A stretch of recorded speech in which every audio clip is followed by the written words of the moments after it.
Welcome to a special edition of the Patch Overview. I'm Jatt, here with Morello, and we're in the Nocturne Theater at Riot Games to give you guys a sneak peek of the big changes we have coming up in Season 3. What we wanted to do is come by personally and talk to you guys about what you can expect from a gameplay perspective so it doesn't blindside you or take you by surprise when you log into the game and see all these changes. So before we get into anything, we have a new cool chapters menu to navigate this video. If you missed something and want to go back to it, or if you're looking for a specific section, just check up there and it'll take you right to it. Big thing at the start here. Items. We've done a lot of work on them. What's the big goal we've had behind the item changes? I think with items, honestly with everything, it's about variety and options and lots of different ways to do things, right? You kind of go to your favorite build site, whatever that might be, look at the build, go, okay, I memorized that, and then you just do that every game. Not terribly interesting, not full of lots of cool decisions, right? So that's the kind of thing we want to fix so you can have multiple different ways you build. One example of this on the new items is the new Mana Mune. Mana Mune is very similar to what you kind of know and love about it right now, but it has a special caveat that if you get the mana maxed out on that thing, it upgrades itself into the Muramana. And what that does is it has a toggle on it that if you use it, you dump mana on every auto attack and it does additional damage based on how much mana you have. So someone like Corker who really likes to spam spells and can get into mana trouble can just build that item, spam away, and still do lots of damage. Right, exactly. And now think about the different combinations. He can build more mana to get more damage out of his Mana Mune, or maybe he wants to combine it with some other multiplier.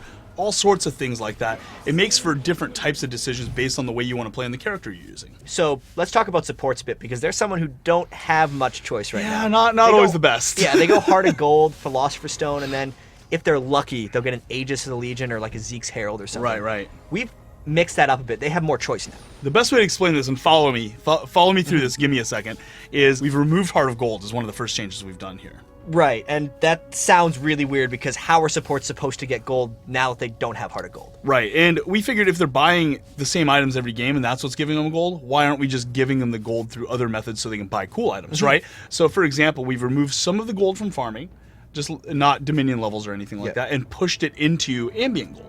So now supports are getting a greater percentage of the amount of gold you're getting on a team. So supports weren't getting much gold and they were having to build the same items to even get any gold.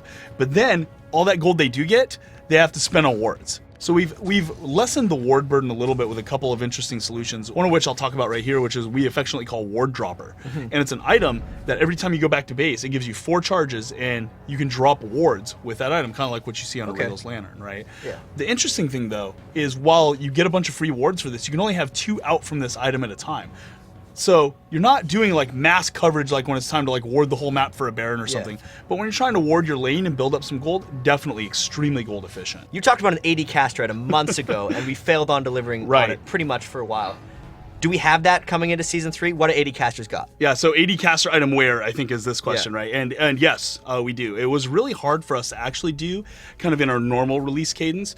But in this kind of item overhaul, we've had a really good opportunity to take a look at a lot of these underserved kind of classes that don't have good items for them. 80 caster is a great one. Let me talk about one of the items we've done for them, which is Black Cleaver.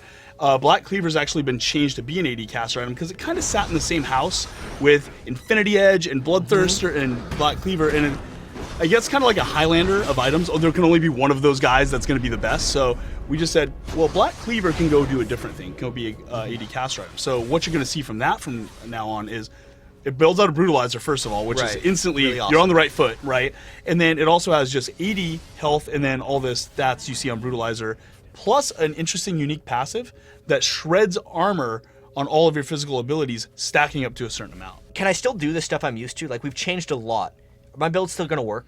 Right, and that's one thing we wanted to be really sensitive to is there's a very careful balance of we want to add new stuff and new options and we want to fix the problems in the game, but we don't want to make League of Legends feel like a totally different game. Yeah. We don't want to make it totally alien. We don't want your old stuff to just be like, oh, that sucks now, right? So there are situations on an 80 carry, for example, you still want to go Infinity Edge Phantom Gauge. It's very straightforward. It's very effective at what it does. But now what we want is other equally attractive options that do different things other than just single target damage. And that's how we're going to create choice for players and items. So everyone really getting a whole bunch of new options. I know Right. what I really want to hear about, though. It's the jungle. Of course you want to hear about the jungle, Jatt. I definitely want to hear All right. about the jungle. So we do have some new items in the jungle, but we're doing a lot of jungle changes, and I want to talk about those changes, and then I think the items make a little bit more sense. The big thing I really want to do here is I think there's a problem right now where there's only a small subsection of jungler types that are usable at high level or skilled play in League of Legends. You know, the kind of fast AoE wave clear, kind of knock through the camps really fast, camp lanes and gank, right? The problem with that's elbowing a lot of other jungler types and a lot of characters out of the picture. So what we're going to do is we want to open up that variety back closer to what it was like in between Season 1 and 2. And how we're going to do that is by changing kind of the health on the jungle camps and the power on the jungle camps. All right. So for example, you know, the Wraith camp, it's right now, you can kill all 4 of those guys pretty quickly, right? What I would like to do, take health and power from those little monsters and put them on the big one. So that's going to make it so we can open up some more options for different types of junglers. So that way, a single target jungler like Trundle or Warwick can just clear that camp out faster, but an AoE jungler might take a little bit more time to do it. Than they do currently, yeah. We're not trying to like marginalize AoE junglers, right? But we're going to have to find a good equilibrium there to make sure you can have single targets, sustain, high gank, high farm, you know, AoE. All these different types of junglers have different strategies, different uses. And your playstyle and preference or the way you want to impact your team can be different based on some of those decisions. So in Season 2, when we first changed around the jungle, one of the big things was to make ganking and farming kind of an equal trade-off. Right. But what happens if you just sit in the jungle and farm all the time is you tend to fall pretty much hopelessly far behind by the end of the game. Yeah. That's getting changed up in Season 3. That's a big problem right now because it means that you're kind of all or nothing and all you're doing is ganking the whole game. If that falls flat or the other team outplays you at one point, you fall even further behind and it gets really out of control really fast. And it also means there's only one strategy for jungling. What we'd like to do is increase the rewards as the game goes on so that they get higher and higher so that by the end of the game, you're going to be able to actually convert that into real gold for real items while kind of managing, do I gank now or do I farm more? And that actually becomes more of a real decision than I think it is currently. Okay, so with ganking, a lot of times early on in the jungle now, a jungler will take the red buff or the blue buff, then go straight to a lane and pretty much decide it for whoever's in that lane. That's not really something we're okay with, is it? It's okay to have early ganks, but I think the extent we see the lane pressure early right now is, like you said, it's deciding lanes. Okay. And it's taking power away from the people who have to play in those lanes for the next 20 minutes, right? We want to make it so there's a little bit more choice there as well by making the jungle a little harder, making it a little bit more dangerous. You know, right, they're going to hit harder. There's going to be some changing to leashing rules, things like that that are going to affect this.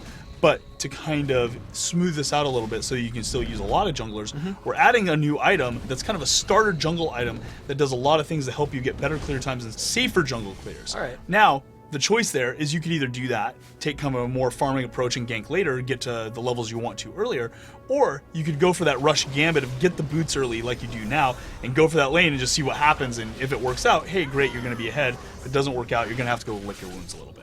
So it sounds like jungle pressure is actually down a little bit early. Yeah. But then later in the game, once they've farmed up, once they've really powered up in their jungle, they'll have cool items and be kind of a carry out of there. Right now, junglers have a massive effect early game and are deciding the game kind of disproportionately. But then later in the game, all those cool actions they're doing aren't paying off for them. They're just kind of setting up the rest of their team to do it. We want that jungler to be able to stay relevant late game, but we do want to remove some of that early pressure. But we have more change even. The masteries have been moved around. There's a lot of change there. The defensive tree is an example of this, really. You take armor and magic resist on almost every character. No matter what tree, you just put the early points in there. Is that too much power to be giving from the early parts of the trees? We don't like that. What we want to happen is if you really outplay your opponent in lane, you should be able to kill that opponent. I think a combination of number of defensive factors, including those early masteries, is making that a lot less able to happen. We also want to make it so that if you want to get tanky and you want to get defensive, dive into that defensive tree. Don't just dip your toe in, go all in. And then that's kind of an interesting trade-off. Another thing with the masteries is a lot of times the offensive and defensive trees were kind of the only ones that got used. 9-21, 21-0, and back and forth between those. The utility tree was kind of neglected. We spiced that up a lot. There's a new mastery I really like to talk about, which is every time you attack an enemy champion, you get a little bit of gold. Okay. And then if you do melee, you get more gold, just because that makes sense, right? A little shout out to support players, because that's very much a support mastery in a lot of ways, especially with the amount of poke and harass they do in lane as opposed to last hitting. So there's some stuff like that you can look forward to seeing in. If you go deep into that utility tree, you're going to get some interesting and unique effects. So that's a lot of change that I'm really excited for, but the question's going to be asked, this is really disruptive. this is going to be really hard to balance. What do we say to that? The preseason in between 2 and 3 or in between whatever seasons is the time to do these types of changes, right? They need to be done. Our players have been asking for these things, and we agree. It's just we need to do it when it's not going to disrupt the tournament season, when we have an opportunity to let players try it out and iterate rapidly on it on a live environment, right? And that's what we're going to do with this right now. We have some time until season 3 starts. Our goal is to get all this kind of like, okay, let's throw it all up in the air. Let's get it all the exciting stuff out there. And now let's get it really kind of understood and balanced before season 3 actually starts. And we're going to be watching this stuff like a hawk to make sure that happens. Yeah, sounds like a plan. Yeah. So for you guys, if you want to get more details on everything we've just talked about, we've barely scratched the surface. We have online resources you guys can check out, as well as just give your feedback on what you think. Other than that, we're done here. Thanks for watching. Thanks.